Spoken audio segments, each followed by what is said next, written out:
Eu cumprimento todo o povo de Deus com a poderosa paz do Senhor Jesus. Eu sou a pastora Yara Gomes e estou aqui para fazer uma breve reflexão da poderosa palavra de Deus que se encontra no livro de 1 Tessalonicenses, no capítulo 3, do versículo 11 em diante, que fala sobre a oração que Paulo fez, o apóstolo Paulo fez para os Tessalonicenses. Amém?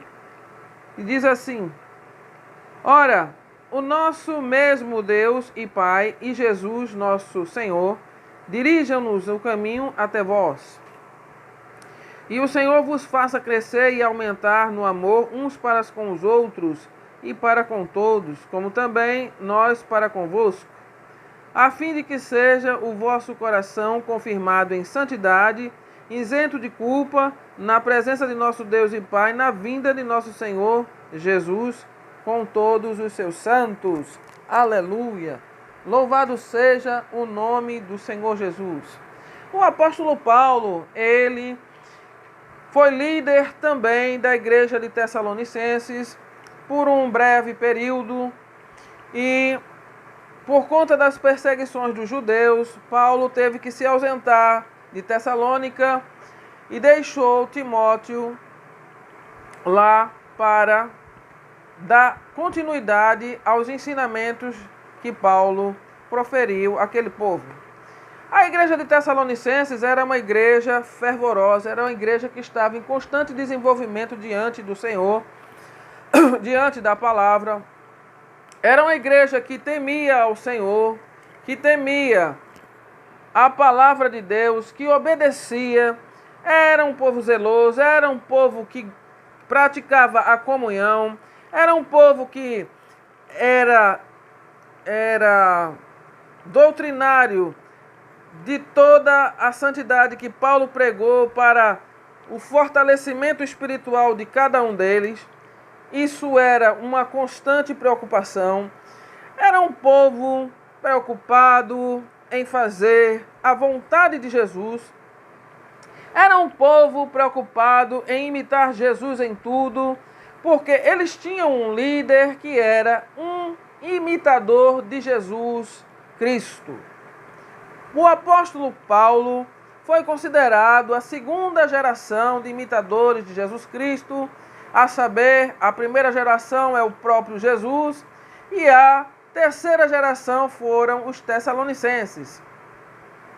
A única igreja que a gente vê na Bíblia que imitou Jesus Cristo em tudo que lhe foi ensinado pela palavra através do apóstolo Paulo foi a igreja de Tessalônica.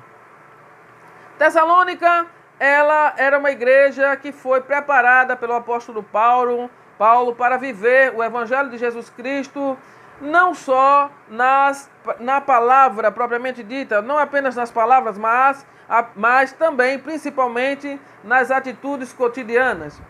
Paulo era um exemplo vivo da sã doutrina. Paulo pregava a palavra de Jesus e vivia a palavra de Jesus. Paulo se submetia à soberania de Jesus em tudo. Paulo zelava pelo seu ministério. Paulo era tão cuidadoso com o seu ministério que ele não queria que ninguém pusesse em dúvida a sua idoneidade moral, nem ética, nem espiritual diante dos homens e muito menos diante de Deus. Então Paulo se comportava conforme, aleluia, o Senhor determinava.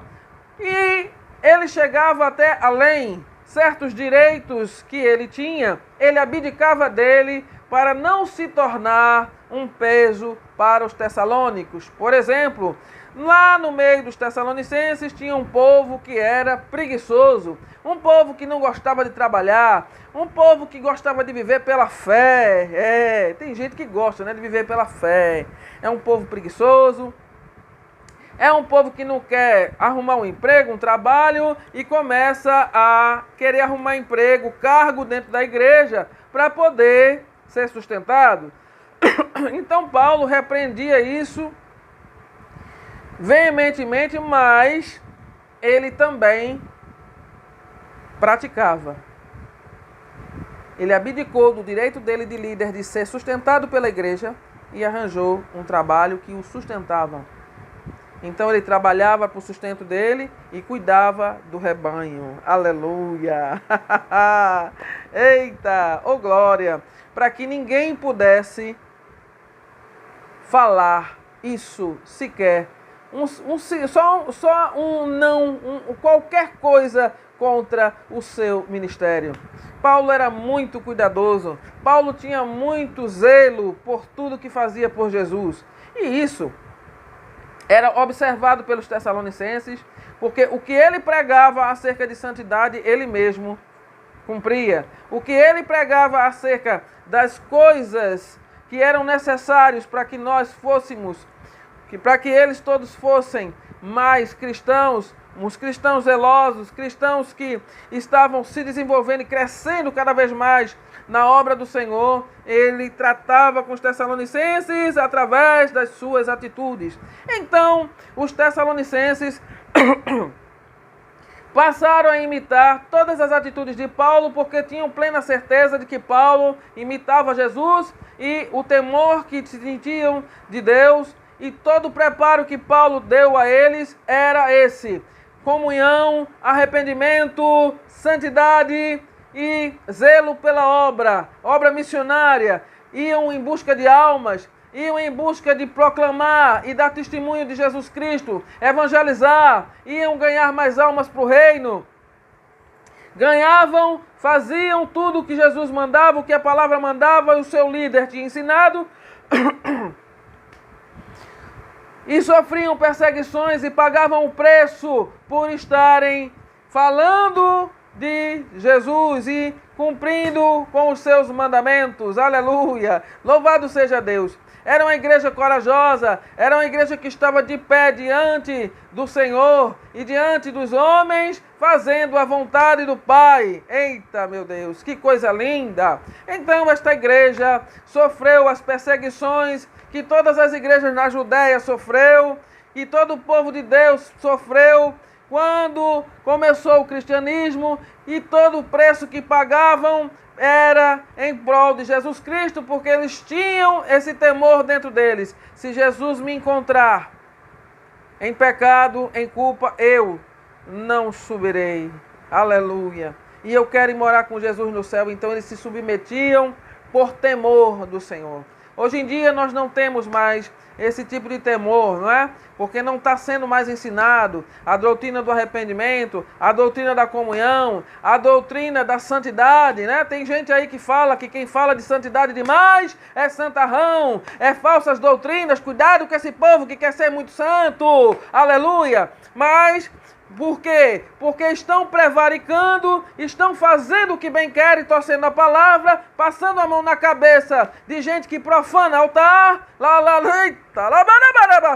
e colocam na cabeça das pessoas que quem exorta o povo de Deus à santidade porque estão pecando, está fazendo o que é mal, aleluia, mas é o contrário, eita, aleluia. Tem tantas coisas acontecendo e Deus hoje julga a terra por uma pandemia, por outras pandemias que veio no passado, por outras doenças, por guerras que estão havendo e houveram, ameaças de guerras e todas as coisas, e é o início das dores que nós estamos vivendo, porque a última hora é hoje, aleluia, é chegada o dia e o tempo e a última hora que estamos vivendo e vivendo hoje, confinados dentro dos nossos lares, sem podermos mais congregarmos nas nossas igrejas com o povo de Deus, porque nós estamos sofrendo o mesmo julgamento que o mundo está, oh glória! E se eu e você pensamos que nós não vamos ser julgados no dia do tribunal de Cristo, fique sabendo que Jesus vai julgar primeiro a sua igreja diante do mundo.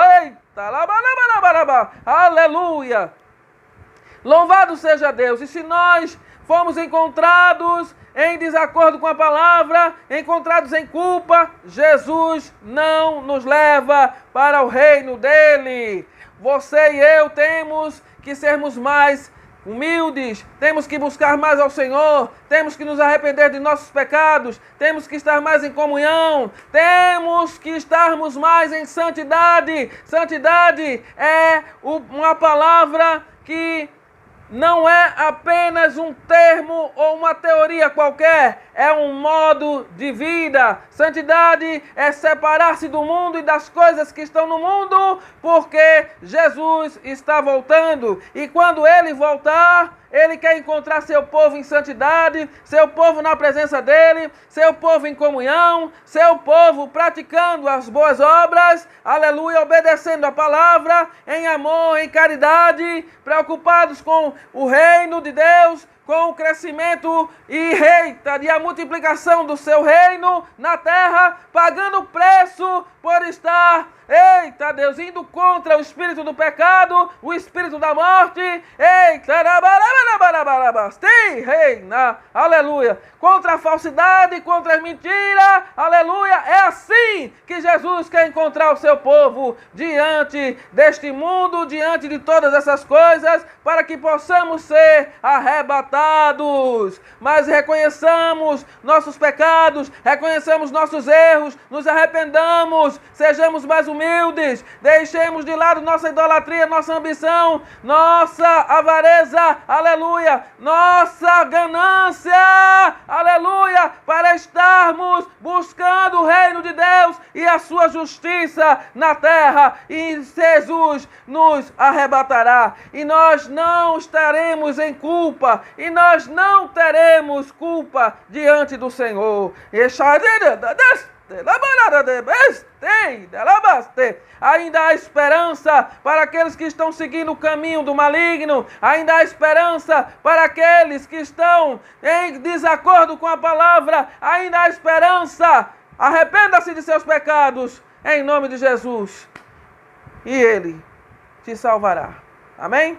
Deus abençoe a todos vocês nesta noite em o nome de Jesus. Fica na paz.